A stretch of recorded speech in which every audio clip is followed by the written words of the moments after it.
Good morning, everybody. I'm back with another video review. This time it's on a gun that I showed you in one of the last videos and in many other videos. It's this car Light in 5.56 223.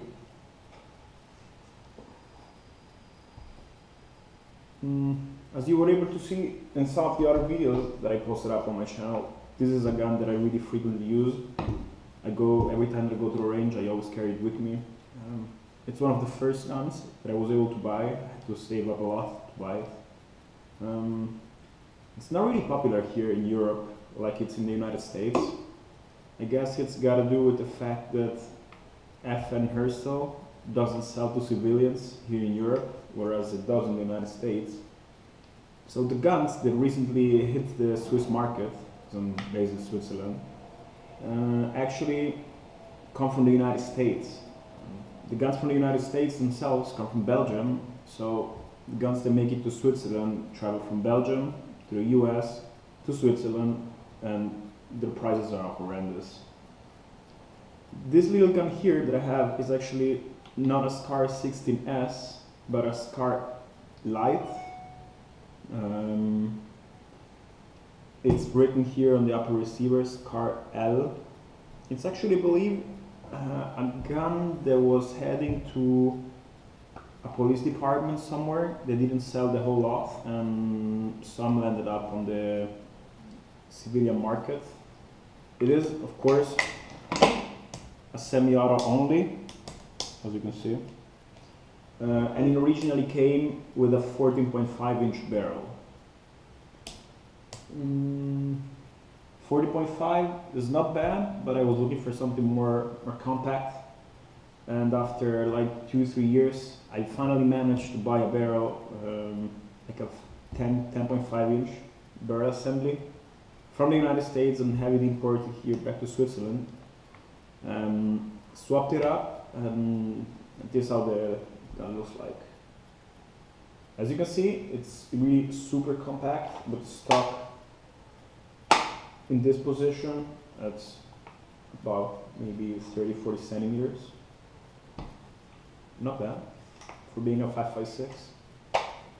Of course, I never shoot it with the stock folded. I always shoot it with the stock fixed in the shooting position. What can I say? This gun is pretty awesome, to be honest. It definitely turns heads on the range. I got a G36C that you can see in some other videos, and I got a FAMAS, I got some SIGs, but this is definitely one of the guns that I will always be carrying at the range. It's very simple. I mean, the design of this gun is really genius. I mean, I'm not reinventing the wheel when I say what everybody already knows. That's how this gun works. Basically, you got a short stroke piston here at the front. It has a 2-position gas system for running suppressed and unsuppressed. Yeah. Other than that, I mean, taking this gun apart it's a joke. It's just one pin that you need to push. Lower comes apart. It's polymer, really light. Cleaning it is really easy. Stock, spring, and then you get this big ass ball carrier. I went to the range last time, but didn't really clean it. But to be honest, being like a special operation gun and all this shit, it should work out even if it's not clean for once.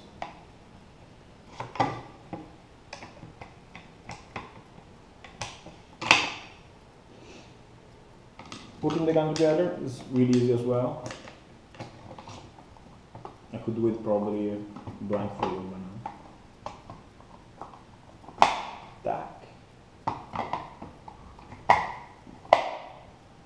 Tack. The reason why I like this gun so much is because it looks really cool, to be honest. It's really light, and it's really cool while shooting suppressed. This video review is on this car, but it's also on a suppressor that I run with it. Some of you might know what it is, some not. For those who not, this is a BNT, Brigger and Tomet, Rotex 5 223. It's pretty cool. The Rotex 5, I mean, it's supposed to be better and have better material, it's supposed to have better materials compared to the Rotex 3, and it's also got a cooler design. Don't ask me really why, but it's got this little zigzag thing going on here at the end, as you can see. When you shoot it, it's got some vents here on the side, and it has, after you shoot it a while, it gets this, it's dirty in this shape, like a little star. Looks pretty cool. The suppressor back then when I got it was like here, I'm in black, and this part, the main body, was like this really grayish sort of silver. After you shoot it a while, I don't know for what reason, because it gets really hot. It tends to get this color, which is like a dark gray, which looks even better, to be honest. How does it work? I mean, Brigger and Tomet is pretty much, well, to understand, let's do some background about this suppressor. I mean, over here in Europe, that I know, there's not a lot of suppressor manufacturers. Brigger and Tomet is probably the most famous. I know Finland produces some, but I don't know the brand. This one is really cool. You pretty much see it on Scars, on Heckler & Kochs, on the first 16. Basically, they usually run the Rotex 5 as well. So yeah, Brigger and Tomet got into business and made some money with suppressor. Nowadays, they also make some firearms, such as the APC 9mm 45 ACP, 5.56, 300 Blackout. But really, the core business back then was just suppressors, and I must say, this suppressor kicks ass. It's really good. How good? Good question. Yeah, there's not a lot of suppressors on the market to compare it against, not unlike in the US. We are able to import some US firearms over here, but not NFA items. So comparing it to other suppressors is impossible. Maybe somewhere in the US will be able to do it. If BNT sells at some point, they will be selling suppressors in the US. You can compare it against, I don't know, Surefire or AAC suppressors, whatever. But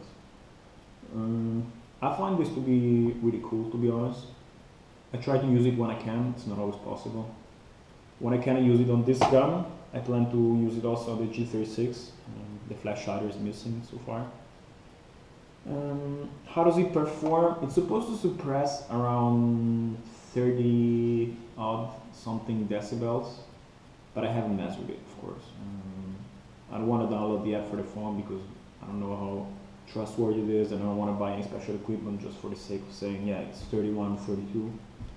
But you know what? It looks cool, and it looks business. It's high quality. It's like, it's supposed to be made of Thermax and Inconel. You know what it is? It says it is, you know, it's supposed to last a lot, and yeah. It attaches to the standard A2 flash hider.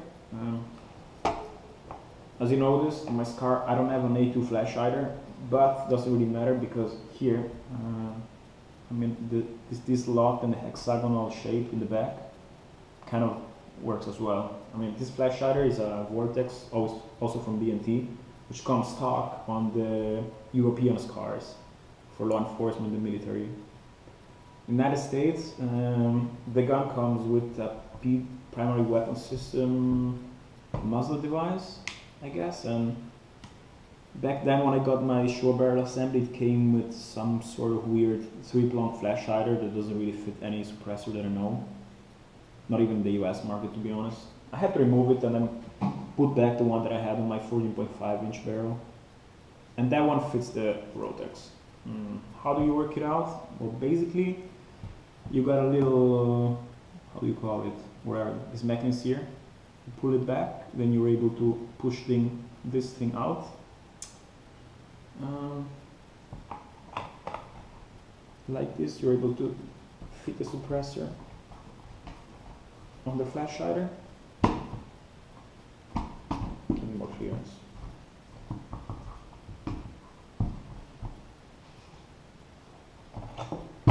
Shit. Okay.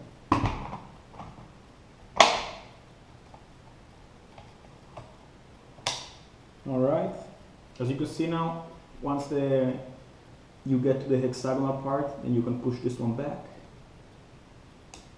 Here's like a little safety thing that you have to turn, and then you just have to tighten it up.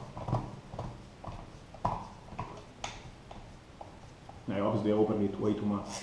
Yeah. Perfect. Now the gun is basically, I mean, it's suppressed. You just here put it on suppress mode. There you go. The scar with this little suppressor looks a lot better, definitely. I can also tell you, well, you probably already know if you have a suppressor. Shooting the gun suppressed sort of reduces the felt recoil due to the fact that there's more weight in the barrel, so probably this has like dampens up the recoil impulse. What I really like about the suppressor, it's kind of a showstopper sometimes with the range, is the fact that the gun gets really dirty really fast. I mean, well, maybe, well, not really, not totally, to be honest. I mean, the piston here, the show stroke piston with the reduced gas setting, almost doesn't get any carbon buildup, which is really cool, because normally if you don't shoot the gun suppressed, it gets really dirty only here. You don't really need to clean the ball carrier. The only thing that gets dirty is the piston here. If you run it suppressed, there's not enough gas sitting in the piston, so the piston remains pretty clean, but the rest of the gun gets like really a mess. I mean, this is a normal PMAC that I use. You can see it's still a bit brownish and well, not brownish, it's still a bit black from the carbon buildup. Because I mean, there's a lot of carbon, when you shoot it suppressed, I mean, I guess what happens is the gas cannot really escape from the flash hider as it normally does, so it gets sent back. That's why probably you have to reduce the gas inflow here. And now this gas, I mean, goes into the upper receiver, the lower receiver, in the magazine. I mean, the whole gun gets dirty, really dirty, except the piston, of course. So cleaning the gun up after shooting suppressed is kind of obnoxious, to be honest. I don't really know what to say, if it's better just to clean the little piston here or the whole gun. Both pretty much suck, so you shoot quite a while. I don't know. I guess it's like pick your poison, either one or the other. This, as you can see here, is pretty much the setup that I run the gun. It's like my favorite setup of this gun. It's suppressed with an aim-point M4. I don't know if it's the M4 and the M4S. I mean, the only difference is one, it's got the battery compartment at the top, one at the bottom. I usually run it with a little stubby grip here that I don't have mounted till now. And then, as far as magazine is concerned, I have some E-mags, which I bought thinking they would fit the scar. But they do have this little problem that also younger generation PMACs have. There's a problem with the ball catch, and you got a dremel here a bit at the back. Maybe you can Google it. So I had to do this with the E-mag as well, which sucks. I recently bought some H&K mags, but as far as I understand, they also do not work completely right with the ball catch. You see the follower here, the spring. I think the shape doesn't really add up with the ball catch of the scar. You can feel that So, okay, now it seems to be fixed quite well, but some other times I have the feeling like it's not really catching, like now. Tack. So yeah, this sucks quite a lot. This sucks quite a lot, to be honest. These magazines are, I don't know, are super cheap in America, but are quite expensive over here, which doesn't really make sense since this is made in Germany. They have to be imported in America, so don't ask me why. I'm planning to do some testing with these magazines on the SCAR platform, but also on another platform that I'm working on, which is on Mark 18. I'll make sure to do a video review on that one once I'm ready. I'm still waiting for the lower series and some other parts, so I cannot shoot it at the moment. But yeah, I mean, cool gun, definitely. I mean, if you're a viewer from Europe, I'm sorry.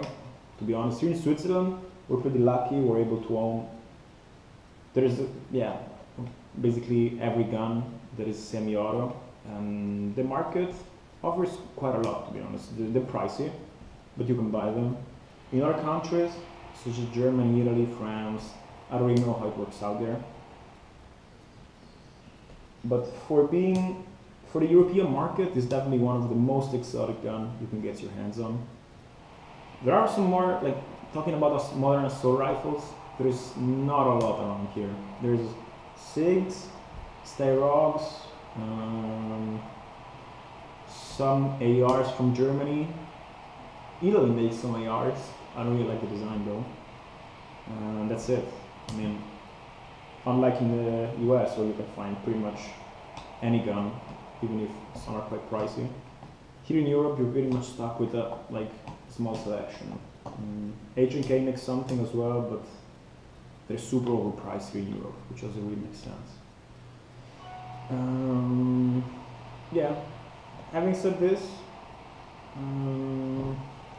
I definitely, if you're looking into good, like 223 assault rifle, I could kind of recommend this one. There are some things I don't like. The stock, for instance, I don't really trust it. Here the latch is plastic, and I have the feeling like it would break if you force it, or if you push it on the other side. I don't really like this thing. I don't really like the trigger, although after shooting 2,000-3,000 rounds, it's definitely better now. I don't know if it's because I'll get used to it or because mechanically speaking, I don't know, it changed a little bit. I do like that this gun comes with iron sights, out of the box, not like H&K where you smash like $3 grand on a gun and it doesn't even come with iron sights. This gun does come with iron sights. The one thing that sucks though, this one here, I did some classes with this gun, and this one tends to flip like this, or just go down on its own. You know, when you're running the gun with the sling and you got your plate carrier, it's not fixed, so whatever. I mean, this endpoint is a bomb. Like it's never. I still haven't changed the battery, and I bought it in 2012, so you would do the maths. But I'm a big fan of iron sights. I use them. I pretty much only use iron sights in the military here in Switzerland, and this old school iron sights always do the job. You know, they always get the job done. So it's kind of a letdown that this little piece of shit here tends to do like this all the time, and you can not really trust it. On the other hand, iron sights that don't flip up are a bit of a minus, because how are you gonna go through your endpoint if you have your iron sights here that do not go down? So also here is pick your poison, motherfucker. Other than that, yeah, I mean, I guess at some point I'm gonna make a comparison between this and other SBRs, such as the G36 or the SIG 553.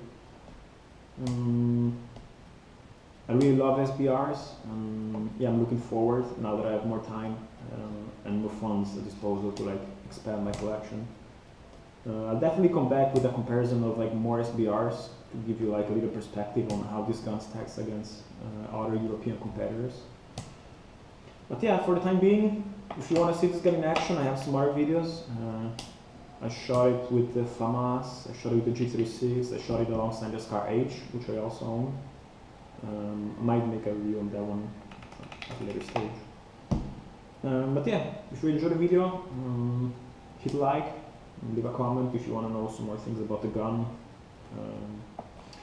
Yeah, bye, thanks.